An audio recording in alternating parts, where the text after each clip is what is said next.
Ate, asan sila? Gusto, gusto ko po kayong pasalamatan na Ate Rose, unahin ko yung nag-iisang Rose among the turn. Ate, salamat po sa pagmamahal mo lagi sa akin, sa lahat ng suporta, sa lahat ng guidance for the first time. Actually, nung nakita ko si Ate Rose, for the first time talaga, siya yung una nag-approach sa akin. Siya yung unang lumapit sa akin. Siya yung nag-ano sa akin na, "Hi, yes, what's your name?" Oh, ano, siya yung nag-ano sa akin. Kaya na-feel ko kaagad yung ano niya sa akin, na ganun siya ganun at home sa kanya, yung accommodation niya talaga. Sobrang salamat, ate, ha. Alam niyo po, ito na council paborito ko. Sobra. Harbs, thank you kaayo. Kahit sa short lang talaga, kahit tayo nagkakilala. Pero sa council ko, si Kuya Jason, wala akong kalaban sa politika po. Si Doy, partner, alam niyo kung bakit best partner ko yan? Sa lahat kasi ng mga yung pupunta namin, parehos kaming kabado. So every time, kami dyan na magtinulakay. Partner, ayun mo pa istoryahan raw eh. Yan talaga, kaya yan siya lagi ang dinadala ko kasi madali mo siyang i-push na, ikaw na. Kaya best partner ko talaga yan. And kay Kuya Jason, sa sobrang pagtanggap niya sa akin, warmly talaga, sobrang salamat talaga, Kuya. And sa ako ang palalabs, asa na si Dakal-Dakals? My loves! Asa na to? Salamat kaayo. And of course, kay Suliba, kay Kagawad Suliba, napakabait talaga na Kagawad, no? Madaling malapitan talaga. Ang dali mong i-approach na tao talaga, di ba? And, at syempre, no, sa ating former barangay captain, sa ating kagawad, Mark Q. Galvez. Of course, magpapasalamat ako sa kanya, kay dili man yun mahimong posible ni akong posisyon, kung dili yun po tungod sa iyaha. Ando na tayo, buong buhay kong tatanawin na utang na loob sa kanya, na nakitira ako ngayon sa barangay hall ng barangay komunal for 2 years. Sayang, wala lang yun isulit, no? Kapit naman unta ka. Mukha aning... Kaya gani, ate. Thank you, ate. Pwede gid unta. Pero sige lang po, may reason man kasi din si Cap Mark din kung bakit talagang ganun yung naging decision niya. So ako din, sa pagtanong ko ng utang na loob sa kanya, dili na ko siya gusto supakon. Alam niyo, masakit sa akin. Kasi po, tinuod na pamahal kayo sa akin. Hindi man kayo lahat may gusto sa akin. I don't know who you are, kung ayaw nyo sa akin. Pero ako, from my heart, mahal na mahal ko kayo. Wala po akong hatred sa heart ko. Kasi ako, wala ako sa ganyan. Imagine nyo, 50 years from now, kahit sabihin nyo na lang, taasan na ng 50, oy, 100, kahit 30, na ay isa sa ato ang mga wala. Diba? So kana na lang yung pilang kabulan, ipagkait nyo patalan. Pero alam mo, just saying ha, kung bakit lagi kong motto na we always choose to love and to respect and to be kind to one another. Kasi po, dili man dyan magdugay aning kalibutan na. So, ayaw ko maging harsh. So, pag ayaw sa akin, oo, tinuod. Malaing good atong buod.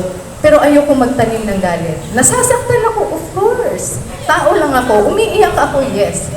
Kahit kanina lang. Masama ang loob ko kasi alam ko kahit kay Cap Mark, maraming nag-istorya sa kanya regarding sa akin. But no, sa amin kasi ni Cap Mark is personal yon. Dili pwede i-apply sa among trabaho. It's because trabaho to eh. Dili dyan dapat ang personal. Kaya trabaho para ni sa inyo ha.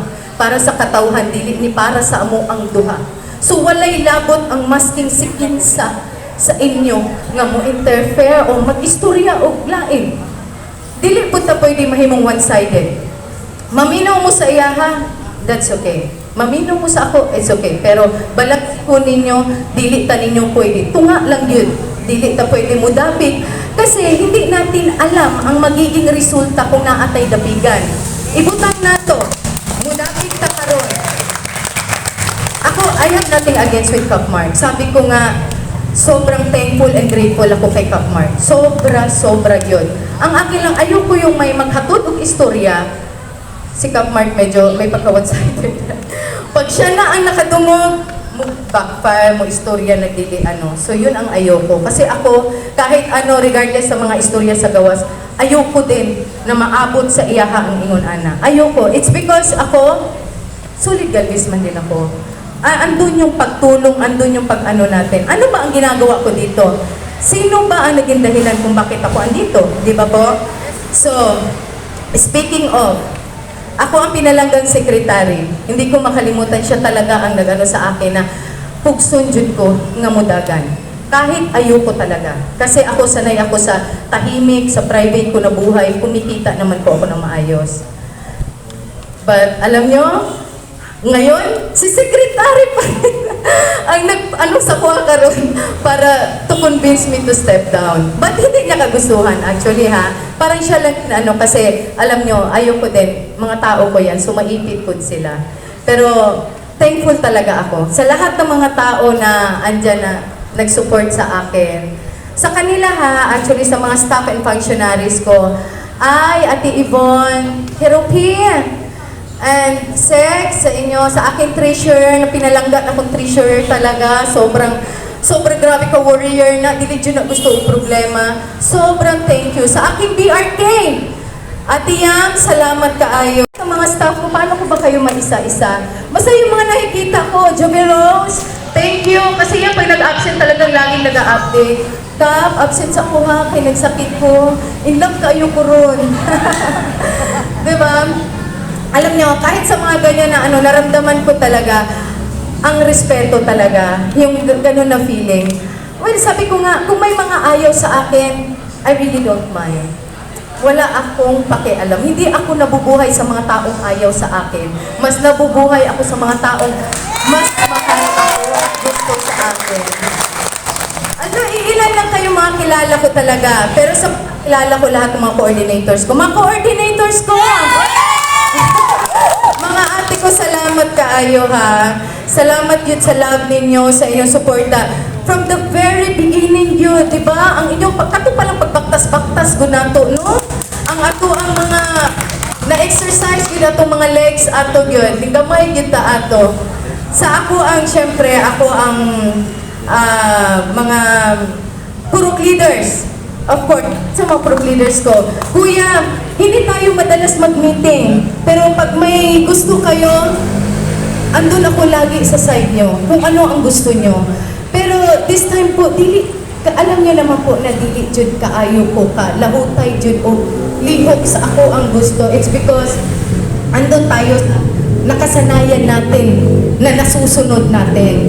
So doon tayo. Kaya kung ako lang po ito, transparency, siguro ba? Kasi ako, para dyan ako sa inyo. Hindi mo po itig na tao. Pero ako, syempre, nga no, dili ito mong paminaw. Kamu gani ang dahilan nga na ako diri no, diba po? So, sa akong mga lupong tagapamayapa, mga sir, daghang salamat. Kuya, salamat ha. May sa pagpasok kayo sa office ko, sinasabi niyo lagi na sobrang grateful kayo, sobrang grateful kayo sa lahat. Kaya thank you jud kaayo. Dili mo man akong pasalamat ba from my heart. I love you good. Thank you kaayo mo. Ate Tess, ito napakatotoong tao. Ate Tess si Danias. Wala yun na ano sa tinuod lang yun na siya permite. Lahat ng mga ate ko, mga ano namin, sulit staff namin dyan. Ate Wena, Ate Beng, Nanay, salamat kaayo nanay ha. Mahal na mahal ko kayo. Wala ko kabalo anong dili naman ko. Nahurot naman akong luha ganiha. Oy, pagkita pa lang nako sa resignation ba, mura na din ako kabalo. Ako But anyway, sa lahat sa mga responders ko, mga magagandang responders, thank you kaayo ha. Padayon lang gihapon ta ninyo ha. Kung ano po ang nakasanayan ko unsa inyo ang nasugdan. Salamat kaayo. Huwag nyo ugaliin ganito po. Huwag nating ugaliin sa mga staff and everyone. Pag naay hearsay, mahimutang one-sided. Maminaw dayon ta. Kaya dili ko kabalo unsay mo abot next year. So ayoko po ng ganon. Gusto ko malinaw tanan atong pangutok by next year para guwapo ug abundant ang ato ang ano tanan. 'Di ba po? Sa mga PHWs, mga ate natin sulit. Salamat kaayo kay perminti man gyud ta magkita no. Maski ko kana maglibak-libak mo ginagmay. Pero ganahan kay ko ana. Dili jud na mawala oy. Dili dyan na mawala. And of course, Mami, ang atong former kagawa, thank you, May, sa love ni mo. Ano mo resign mo ka daw? Unsa man po daw na? Ayaw, dili lang, ako lang. Ano ko naman yung love mo talaga. Thank you kaayo, May, ha? Sa love and support. Usahay, good, madamay jud mo sa problema.